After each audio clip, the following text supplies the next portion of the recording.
This is a question for Michael, and it's also a rather selfish question. I've had this problem for several years now. Random Keep people going. from unrelated parts of our life saying that I look just like you. We totally does. That's a problem I can relate to.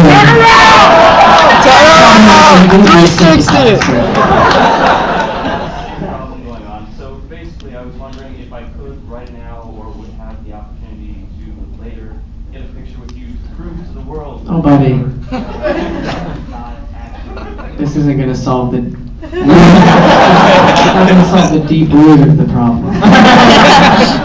It's a stunt double. You have to kill Michael.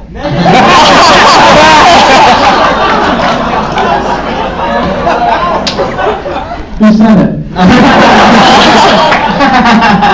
Oh, I see him. Alright. I want to have a bed with you. I think you should, Do me a favor.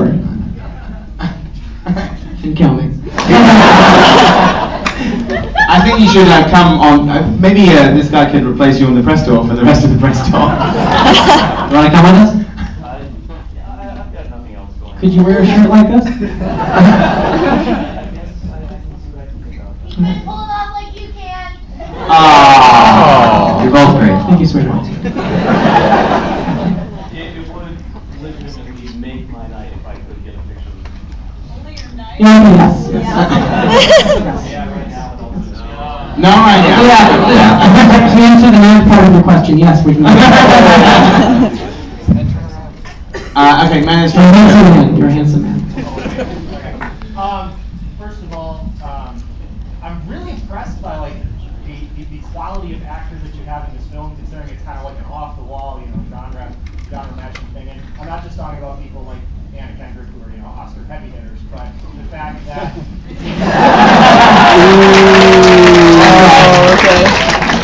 Stand up, you bums!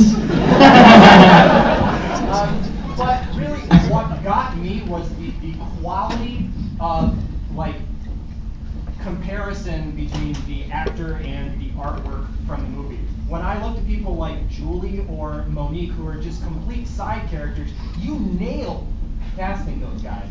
Well, Why would you bring Monique up?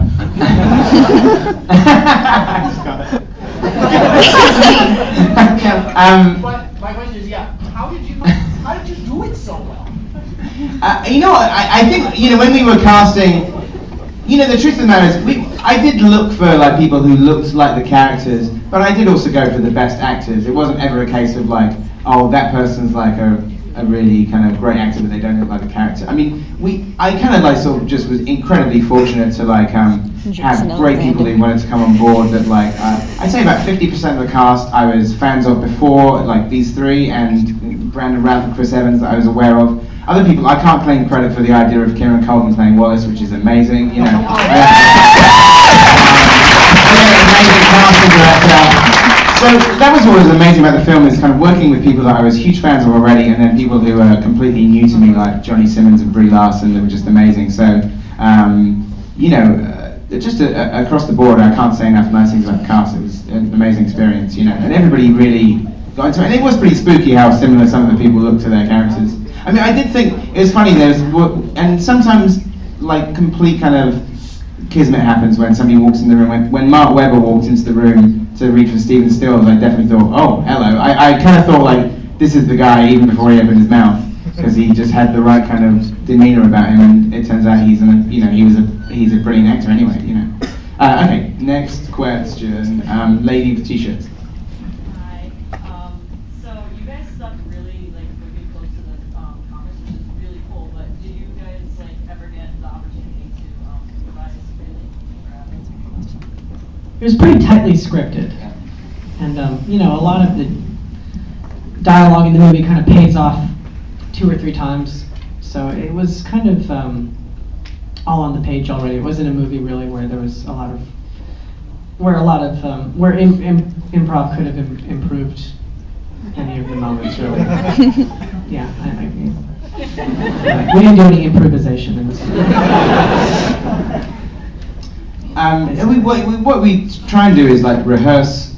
We'd rehearse a lot, we had kind of like a boot camp doing like fight training and music training, and rehearsed all the scenes with all of the actors before we started, which is pretty, you'd be amazed at how many films don't rehearse at all, and so that was really great. And if gags came out of that, then we would write them into the script. And that's kind of what I've done with my last two films as well, is that rather than, I guess it's kind of difficult when there's a lot of very specific things happening on set and different lighting cues, and most of the scenes end with a line that like starts the next scene, so there's not really the opportunity to kind of start kind of riffing too much. But not that I'm a fan of improv comedy when it really works, like things like Anchorman and stuff are amazing. Just watching those guys just go for it, Man with glasses. I don't know if you can answer this honestly here, but what was it like working with Universal as opposed to working with Well, working title are owned by Universal, so it's kind of like it's working with some of the same people. I gotta say, like Universal were, I'm not just saying this because some of them are in the room, but but like they let me make this film, and this kind of cut of the film is in theaters, and I don't feel like they compromised me at all. And we went through the test screening process, which all films do, which is always mildly terrifying, but like it kind of ended up working really well, or we tweaked it a bunch of times. But like I'm really proud that like as my first studio film they let me do something that was fucking bananas.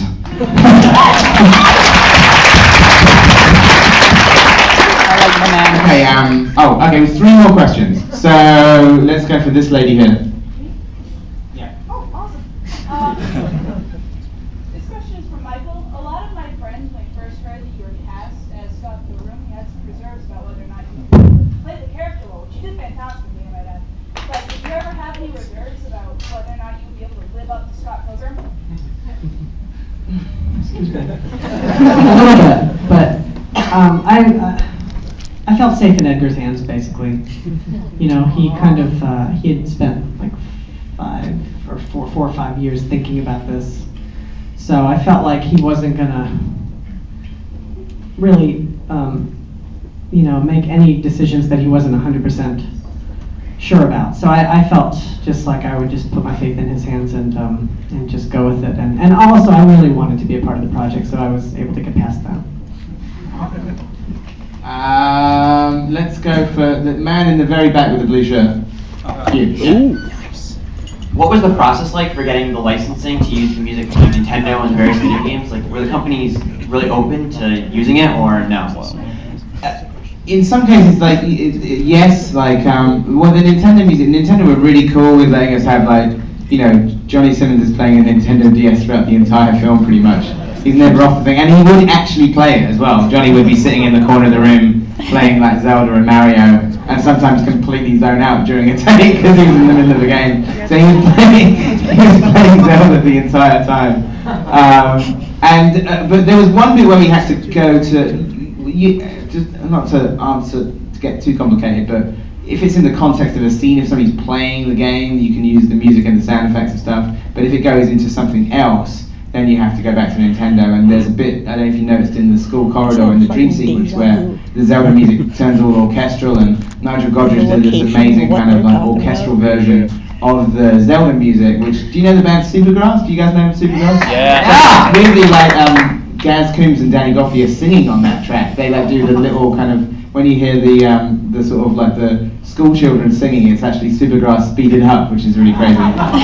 So, but basically we had to go back to Nintendo, and it kind of went all the way to the top, and Mr. Miyamoto himself had to watch the clip and okay it. So, and we never met him, but we kind of got this email from Nintendo saying, Mr. Miyamoto approves, and he never usually approves anything sort of that's outside the Nintendo family. So they were really cool, So I mean, most of those things like sort of, it's kind of funny. It's funny the amount of like legal stuff you have to go through to do something really goofy, like use the sound effect from Flash Gordon or use the Seinfeld music. I kind of think they're worth their weight in gold, So yeah. Okay, so